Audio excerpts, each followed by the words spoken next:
Hey there, travelers. Welcome back to the Inn of the Seven Dice, or what's left to it. I feel like we're a damn pavilion at this point.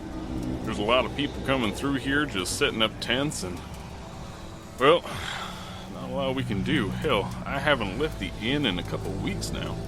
Pretty much here, constantly making meals, constantly taking care of things. We've had some people try to steal stuff. We've had nobles come in, try to offer us riches untold to allow them to go through the portal first. We actually did let a group of nobles go through, but we did 100% watch them get eaten by some pretty crazy creatures on the other side of there, so we've decided to stop letting the rich go through, I guess. But why don't you go over there and talk to Wingover. Oh, hey there, travelers. It's me, Wingover Gimble, famous known bard and portal professional. Things have been going pretty good. I heard Michaël tell you that we lost a group of nobles. We also sent in a group of soldiers, and we sent in the battle bards people, and we haven't heard back from any of them, which is pretty rough. So, the war, the big battle, it's still going on, but we managed to call a few people back to try to help us out. So we are sending in the ultimate professional for going into random worlds to fight against unknown creatures, or at least run away if they can. Diana of the Silver Shield. Welcome, Diana. Thank you, Wingover. I hope that I can figure out something that's going on over there. There's obviously a couple creatures that are picking us off.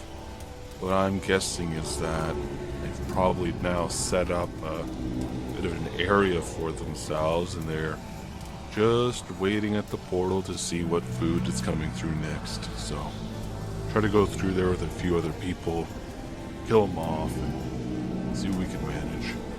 That sounds great to me. As we're doing with all our guests that are coming through here, could you please read this pamphlet? Sure. Head on over to battlebards.com for amazing music and sound effects, such as the March of the Dead, or even sounds of war, much like what you hear on Ballad of the Seven Dice. Head on over to BattleBard to enhance your table at home. Is that good? Perfect. Oh, yes, it's good. All right, Diana. Best of luck. We'll see you when we see you. Do be careful. All right, travelers, with Diana through that portal now, we're just more or less playing a waiting game, so let's check in with Death Shift and see how they're faring against Father Matthews, aka the Ghoulish One. Hopefully they can take care of this foe, because if they do not, there's no way they can stop Durham. I bring to you the War for Existence, Part 3.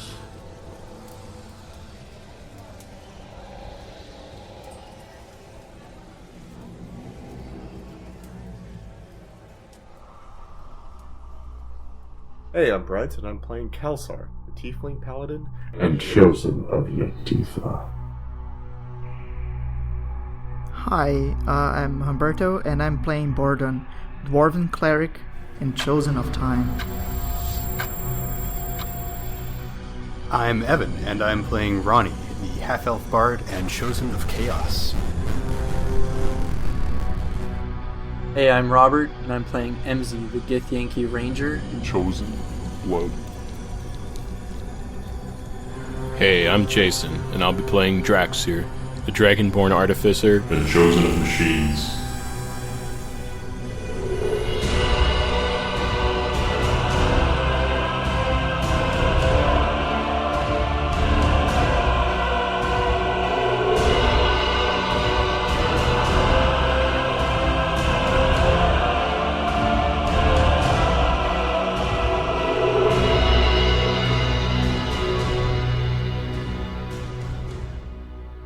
Previously on Ballad of the Seven Dice, our heroes had made it into the Ivory Tower and went all the way to the top. There, they began fighting against Father Matthews, aka the Ghoulish One. As the battle was quite grueling, they managed to inflict enough damage that finally the flesh suit of Solomon Matthews was no more. It could no longer hold the creature.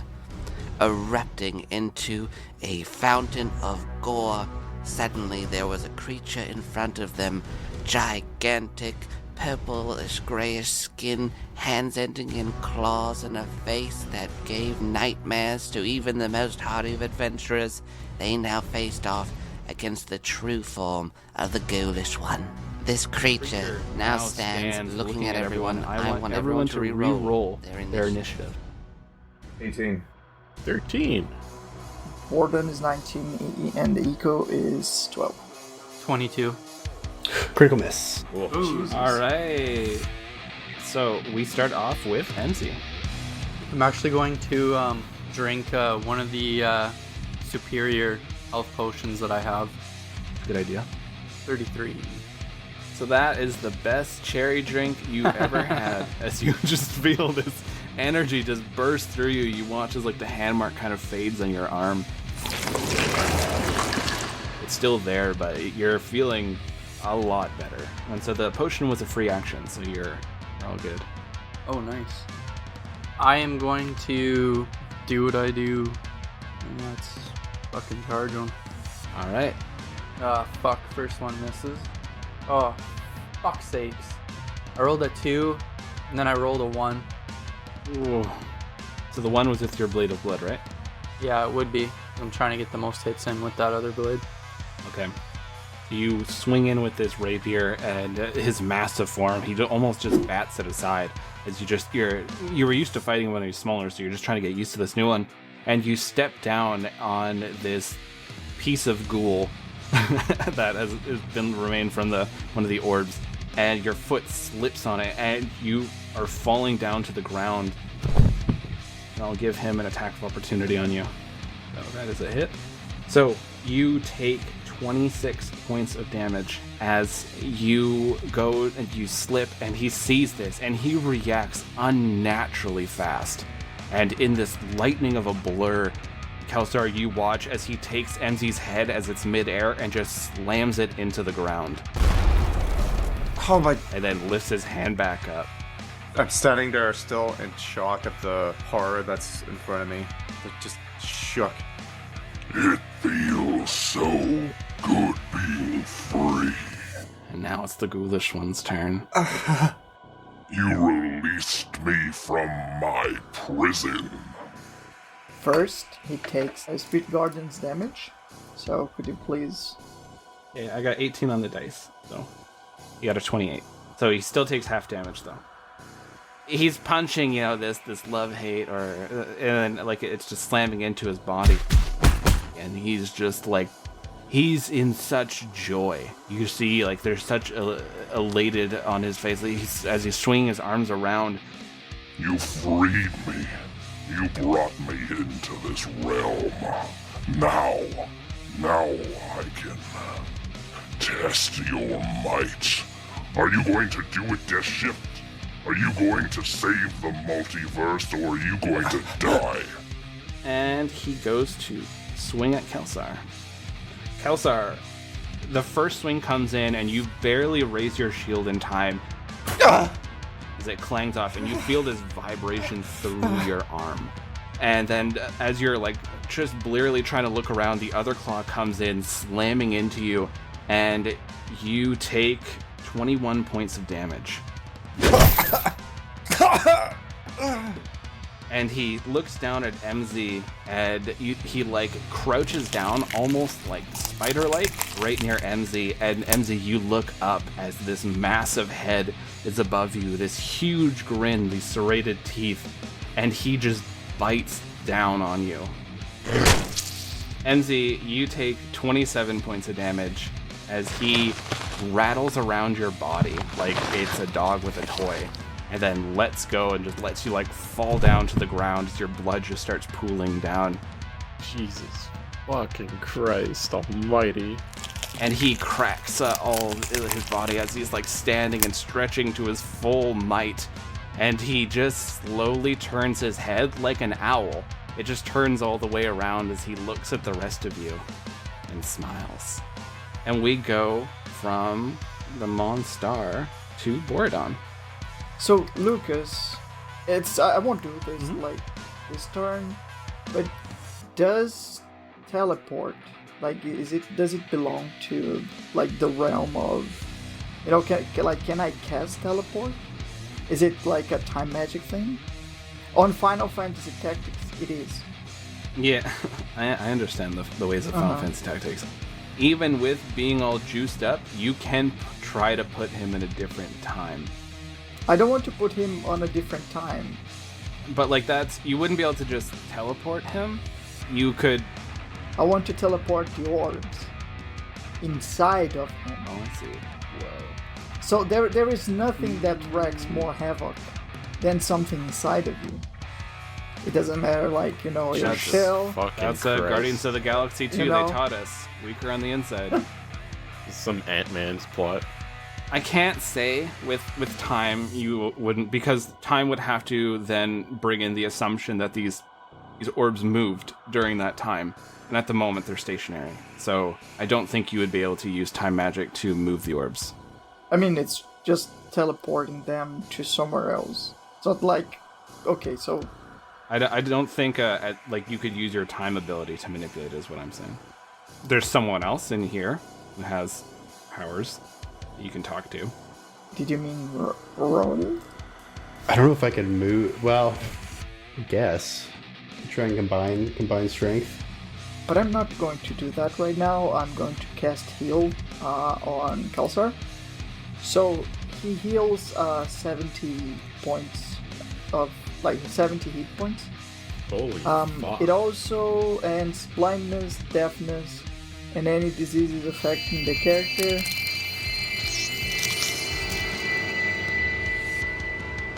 As my bonus action. So I cast a spiritual weapon on a 4th level, so it's actually now a 3d8.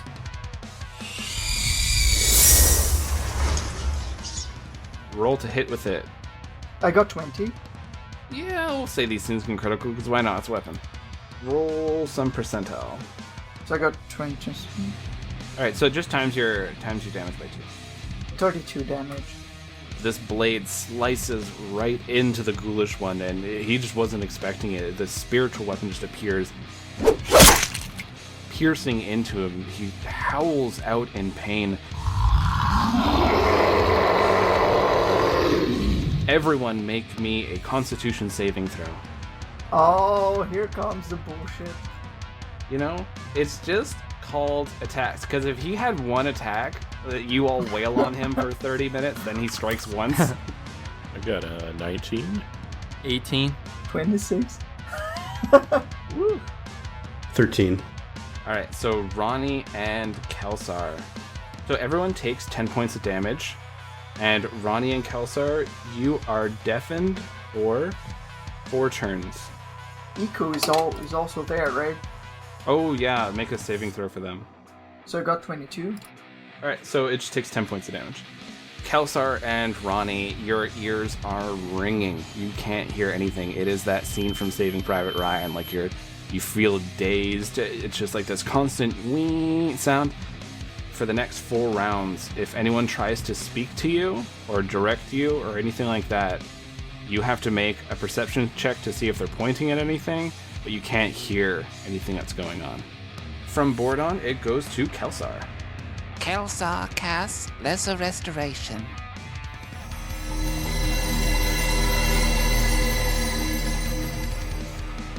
So you can suddenly hear everything again. Kelsar uses Radiant Burst. So this energy just blasts into him, and you see he is moving at these unnatural speeds. It's almost like a blur as he's dodging through like these blasts that you're sending down, but a few of them clip him in the shoulder, clip him on the side.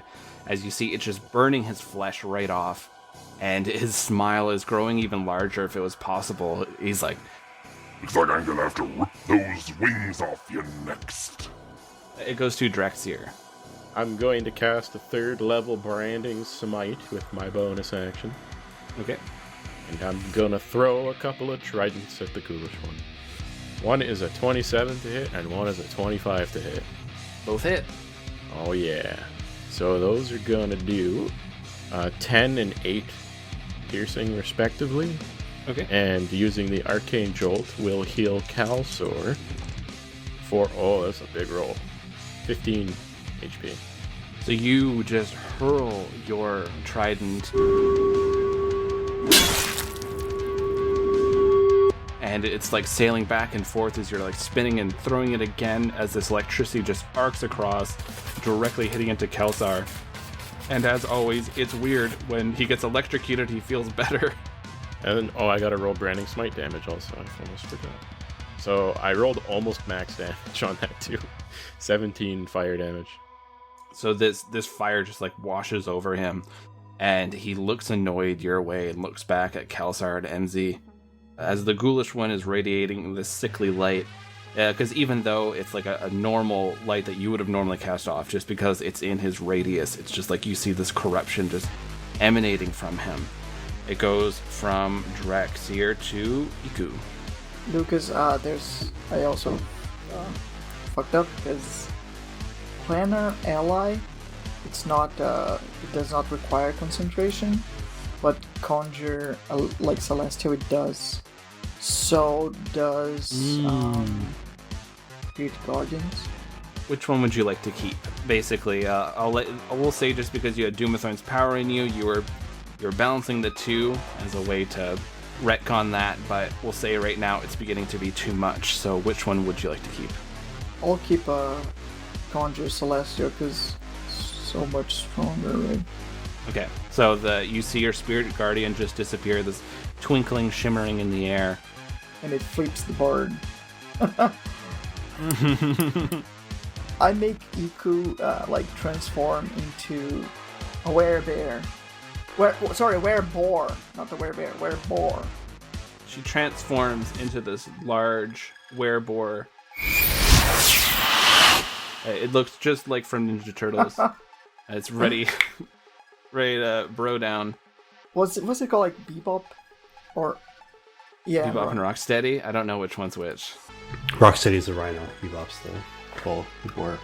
So we have Bebop. Thank you, Evan, for your Ninja Turtle knowledge. No problem. She takes the turn to transform into this new form. And so you still have a movement if you want. No, that's fine. From this wereboar to Ronnie. Everyone's still kind of healed. Might as well just blow all these inspiration points. I wish you could give the Ghoulish One like a tapeworm. That'd be a perfect target for Ronnie to like swap things. Bordon, were you still gonna try and get that orb inside him? I think it just evaporated like the ghoul, right? It's probably pretty strong. Probably pretty strong? Yeah. I'd have to just run and jump into it and then swap places and try and ram him into it. Yeah. It keeps the momentum, right? That's what we've decided. Yep, we've determined that it does, yeah. Because he's done it to a number of creatures. Yeah, so maybe I'll try and do that. First I'm going to take bonus action, and I'm going to give... Maybe I'll give Bordon inspiration. Bordon, on a roll, you get to add an extra d10 to hit or use one of your spells or something like that. Oh, cool. I think I actually want to get him by the river. That seems like it'd be more useful for Bordon. I was going to pick one of these two orbs, so I'm going to run to the left here. Okay. And try and do that, and then swappy swap. So I rolled a 1 with the Ghoulish One. So you run, Ronnie. The Ghoulish One normally has a lot of defenses against these kind of things, especially with you being from the realm of chaos. You jump towards this orb, and just almost when you crashed into it, you quickly warp between, and then the Ghoulish One is like hurtling face forward as you stumble down into the ground near MZ and Kelsar, and the Ghoulish One hits into this orb, shrieks out, this flash of white emanates. You see there's this solid chunk missing out of the Ghoulish One's side. You And then he looks at what's closest to him as he's looking down at Draxir and Bordon. And it goes to MZ. Drink my last superior potion quickly. I still have that supreme. A little bit of that sweet sour cream in it. Yep. You feel 25 hit points coming back into that body of yours. So you brush the dirt off your face and everything. What would you like to do? I'll attack him. Charge. Right. 28. That's a hit. 22. Mm-hmm. And then 26. All right, those are all hits. That's 53 points of damage. Shit. Nice. So you just dash across this field, jumping over roots. You step into the stream and start swinging those blades, stabbing with the rapier, slashing with your blade of blood, and just stabbing into the Ghoulish One as they shriek out in pain. And then it goes to their turn, so they are furious, looking down at you and Draxir now, who's with you. So they start wailing down on you, MZ, as you've been the one bringing them the pain. So he goes, like, his neck almost extends a bit as he goes to, like, try to bite down at Draxir. And then he, like, shakes his head as he can't get through Draxir's armor. You have your arms up. It's basically all you can do is just prying this mouth off of you. And then he reaches out and slashes down at MZ for 52 points of damage. He's looking rough. Like, he's looking pretty heavily damaged. Bordon and MZ, I need you both to give me either athletics or acrobatics. 24. I got 19. So he tries to grab onto you two, and you see he was trying to pick you off the ground. Like, your feet, like, kind of got, like, maybe half a foot off the ground as he was trying to grab on. But both of you managed to wiggle your way out, and you each only take 12 points of damage as he, like, pulls his hands away, just frustrated looking at all of you. And then it goes from his turn to Borodon. Okay, so can I roll back time and bring that orb back to where it was? Smart. I like it. That's a good idea. Roll your powers, and the DC for this is 22. Oh, I got wrong. Alright, well, you didn't fail by a lot, so nothing bad happens. Yeah, but I lost my turn, right? You have a bonus action still. It's like you're trying to grasp at time, and you almost had it. It was like almost flickering in. You could feel it, and it just slips through your fingers.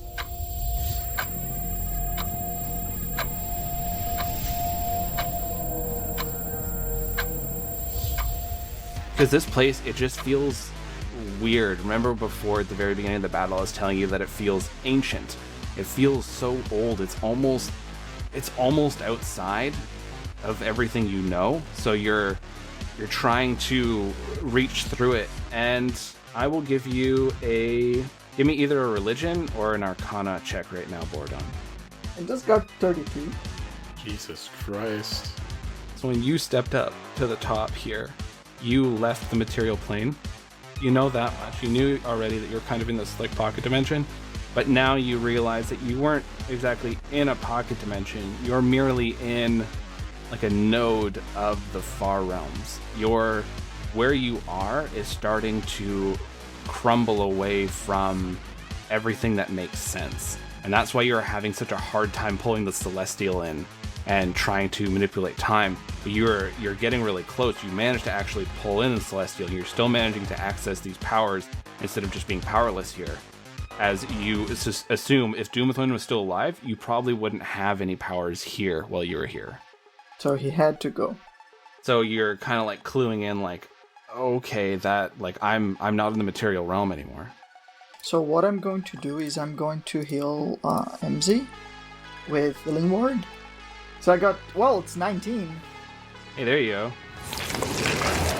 MZ, this isn't good for your heart, but you keep bouncing back to like, I'm gonna make it, I'm not gonna make it, I'm gonna make it. It's like, it's tiring. This is exhausting. And now it's spiritual Which weapon? Yeah, it can move, so yeah, it can make it over there. So I got 24 to hit. That's a hit. So I got 16. All right. So you cut into the Ghoulish One, and they howl in pain. The Ghoulish One is just like flailing around now. There's like this yellowish blood is leaking down to everywhere. You see this stream is starting to turn like a yellowish color before. Like it was a beautiful, crystal clean stream, and now it seems to be just getting corrupted while the Ghoulish One stands over it. And going from Borodon, it goes to Kelsar, but first I need everyone to make me another Constitution saving throw.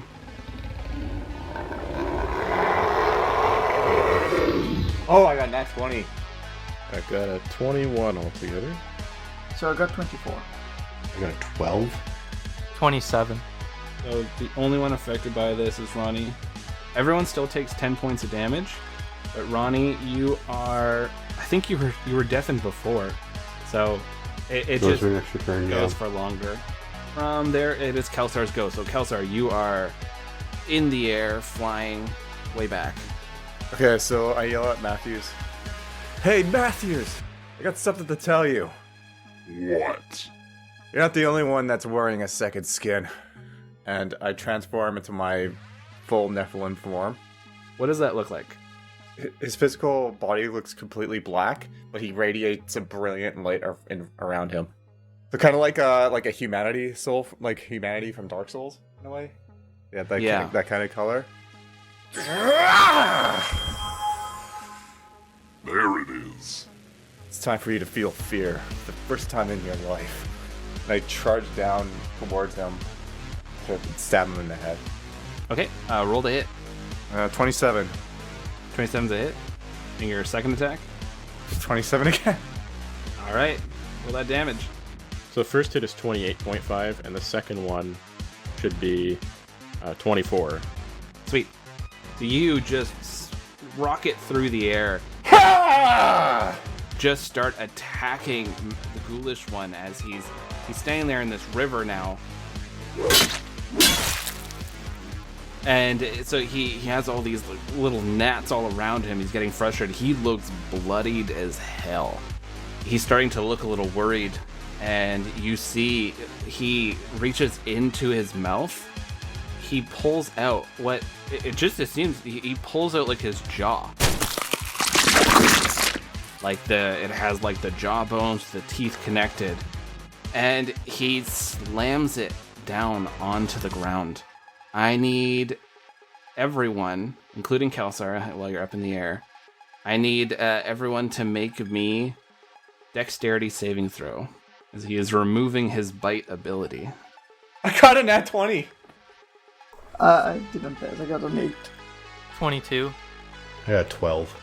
18. Alright, so Borodon and Ronnie, you both take full damage. Everyone else is taking half. What did Bebop and Uhtred get? Uhtred got 5, so that'll be full damage. So I just got 9. Okay, so everyone who failed takes 70 points of damage. 17? 70. What type of damage is it? It is piercing. Is it like magical? Yes. And everyone who succeeded takes 35. And it's like as he slammed and like he stomped on his teeth and his jaw, you see like they just completely shatter into the ground. And then out of the ground, and even like out of like the air, like these teeth appeared and just like chomped onto each of you. But now you see like this blood is coming out of Matthew's mouth. He no longer has his bite attack, and is glaring at all of you. I'm unconscious. MZ! So MZ, you drop down to the ground. You fall into this yellowish stream. As you all see the wildlife, like the greenery and everything is all starting to change into really strange colors. Like the trees are starting to go purple. The grass is starting to go like this neon orange as the whole environment just seems to be shifting. And Borodon, you know this is happening because this realm, the longer you're in it, the more it's getting like pulled into the far realms. That's not necessarily a dangerous thing. It's just things are just going to start getting weird. Is Bebop and Uhtred still up? Bebop is... It has like 7 HP. Uhtred is decommissioned. Alright, so we go Draxier. Okay, I'm going to kneel down and put a hand on Emzy's shoulder and cast Cure Wounds at level 3. Nice. Yeah, so that heals for 23. All right, Emzy, you breathe in and like you kind of like sputtering a bit because you're in this this stream. This water's flowing at you as you're once more back in the okay area. What would like making him drink a healing potion be? That is generally considered an action. Okay, And you feed someone a potion. I guess that's my turn. So from Draxier, it goes to Bebop. Has 2 attacks. It has Maul and Tusk. So I got 15. That's a miss. So I got 22 on his next one. That's a hit. So I got a 9. So Bebop charges up and just starts swinging and trying to gore. And the first attack, it just doesn't manage to hit, but the second one, it managed to gore its tusk onto the Ghoulish One. Roll a Constitution saving throw for Bebop while they're up there. So I got 22. Okay, you're all right. So yeah, you just gore the Ghoulish One, and then the Ghoulish One just like kind of looks down annoyed at this creature, and it goes to Ronnie's turn. So he's looking pretty rough now. Yeah. I'm going to be real risky, I guess. Oh, well, okay. Yeah, you know what? I'll just run over. I'm going to use Lightning Bolt at 7th level. Whoa! Big damage. Shit! For a saving throw, he got a 28. So he takes half damage still. Okay, and let me roll 12d6s. 36. So half that, 18. Ugh, not great.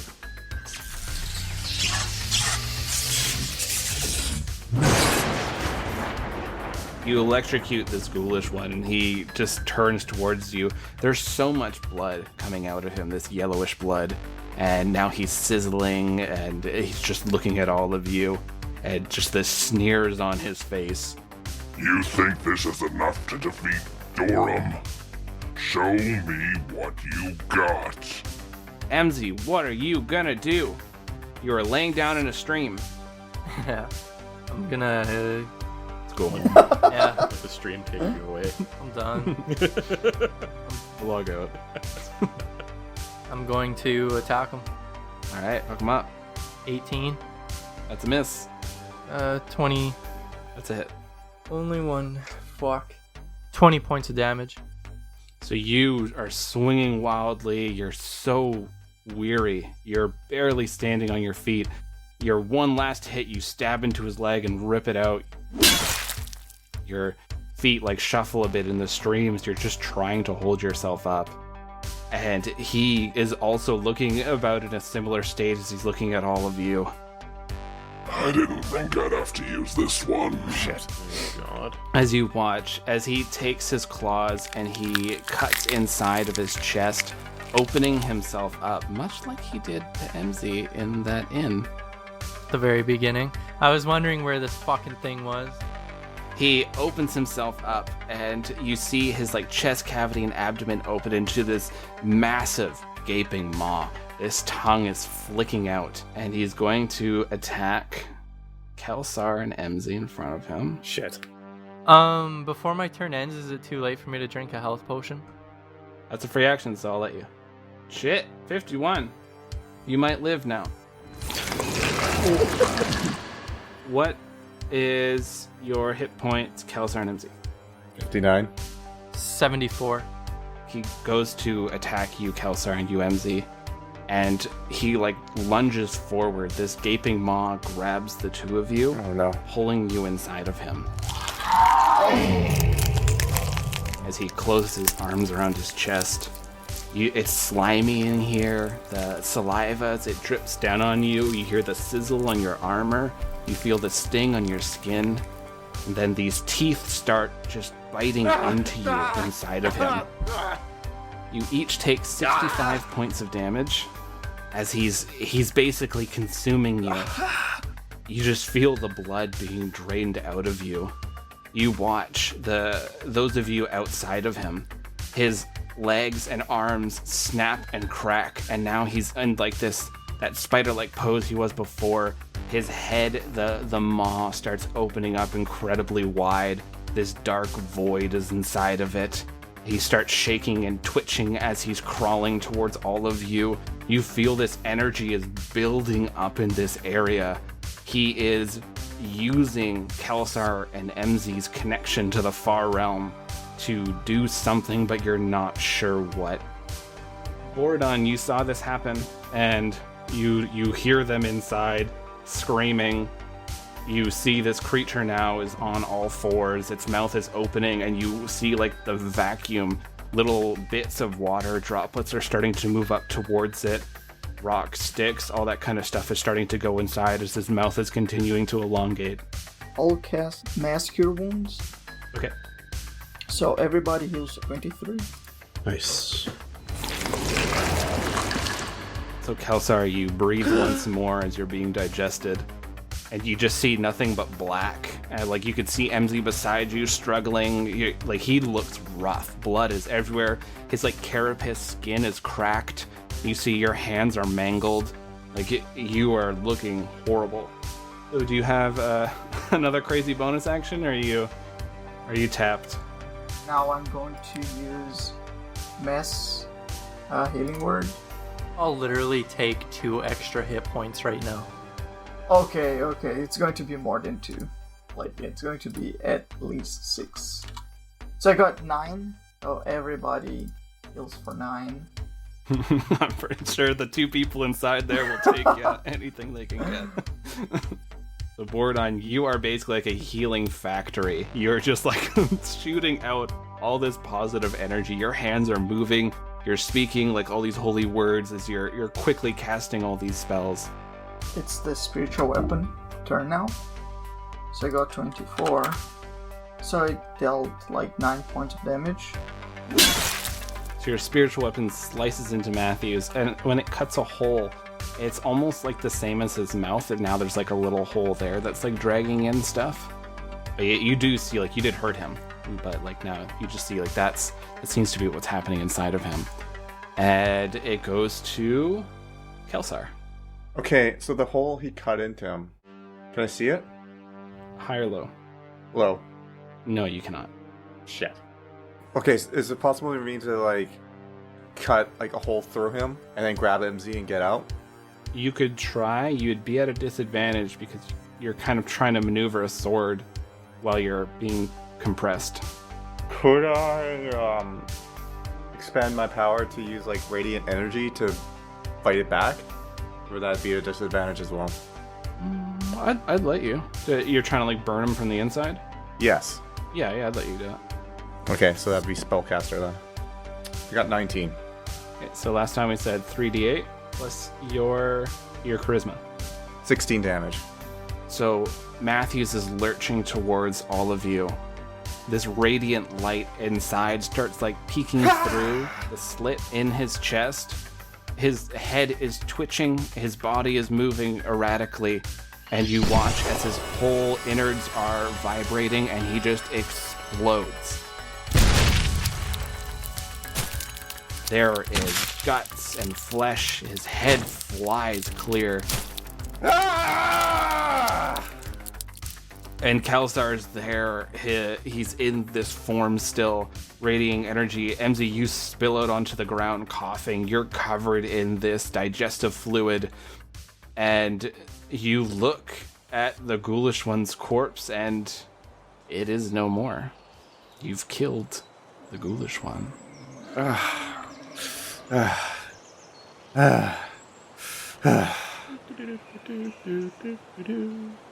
I turn off my transformation, and I just sit there, and I pick up MZ, and get him up, I heal him.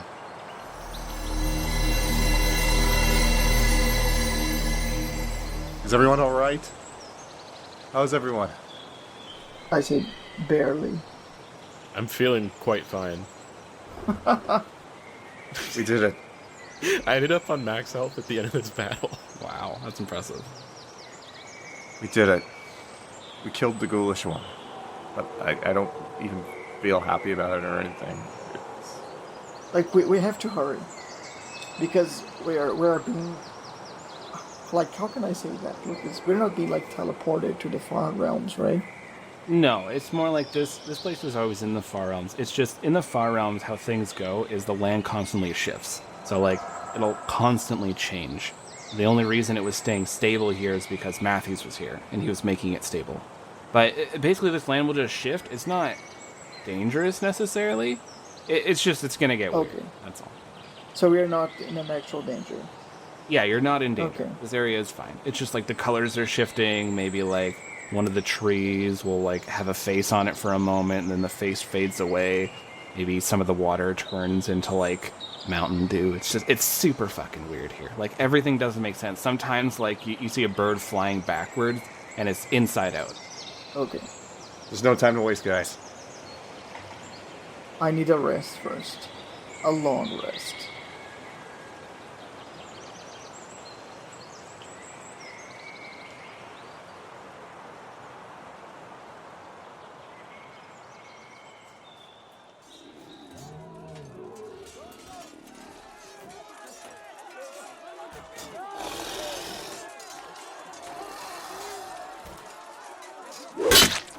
Haha, that's it, Quintos.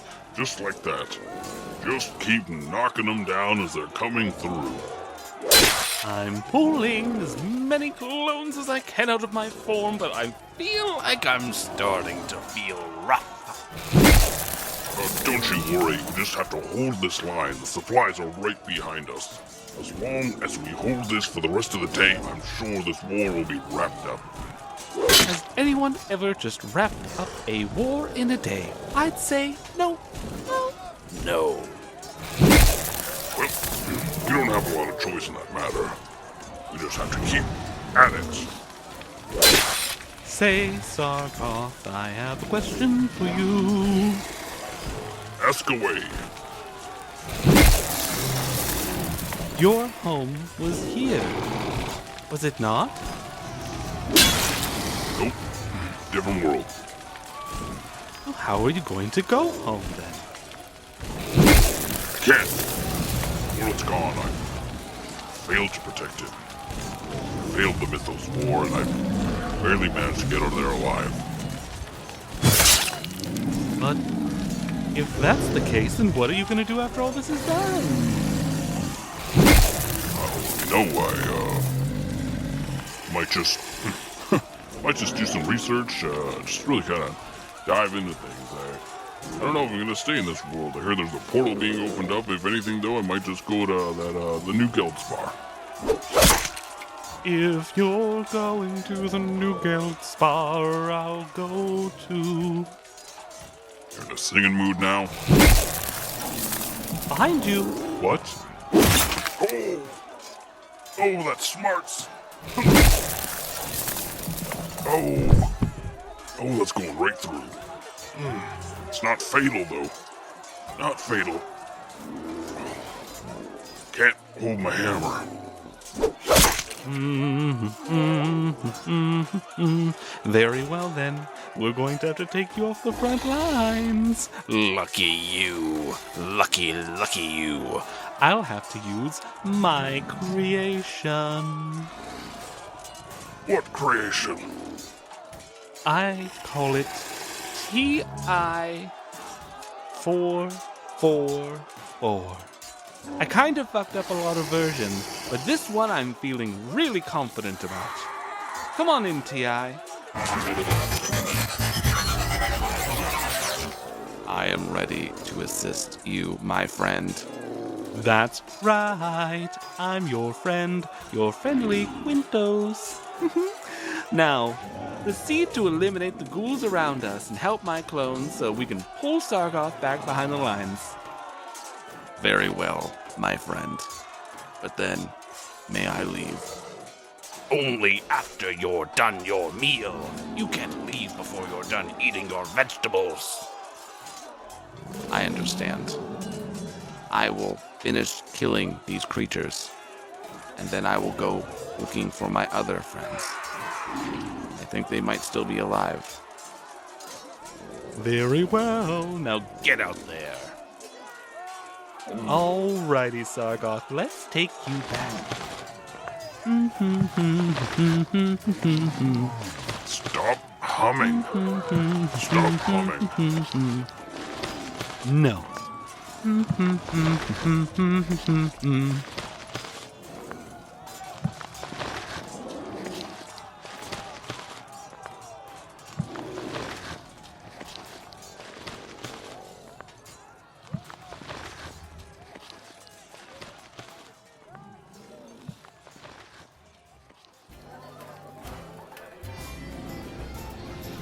Oh, they did it!